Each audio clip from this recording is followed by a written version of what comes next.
ईमानदार लकड़हारा की कहानी। बहुत समय पहले की बात है। एक गांव में एक गरीब लकड़हारा अपने परिवार के साथ रहता था। वह रोज सुबह गांव के समीप स्थित जंगल में जाकर लकड़ियां काटता और उसे बाजार में बेचकर पैसे कमाता था। इस तरह उसकी और उसके परिवार की गुजर बसर चल रही थी। एक दिन वह जंगल में नदी किनारे लगे एक पेड़ की लकड़ियां काट रहा था। अचानक उसकी कुल्हाड़ी उसके हाथ से छूटकर नदी में जा गिरी।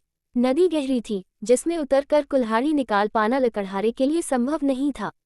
लकड़हारे के पास एक ही कुल्हाड़ी थी। उस कुल्हाड़ी के नदी में गिर जाने से वह परेशान हो गया।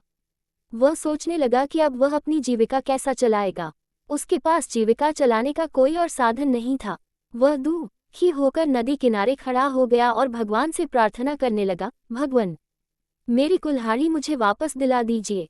लकड़हारे की सच्चे मन से की गई प्रार्थना सुनकर भगवान प्रकट हुए।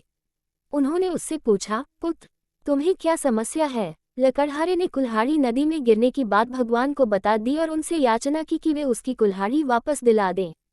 उसकी याचना सुनकर भगवान ने नदी के पानी में हाथ डालकर एक कुल्हाड़ी बाहर निकाली। वह कुल्हाड़ी चांदी की थी। भगवान ने लकड़हारे से पूछा, पुत्र, क्या ये तुम्हारी कुल्हाड़ी है? लकड़हारा बोला, नहीं भगवान, ये मेरी कुल्हाड़ी नहीं है। भगवान ने पुनः अपना हाथ पानी में डाला। इस बार उन्होंने जो कुल्हाड़ी निकाली वो सोने की थी।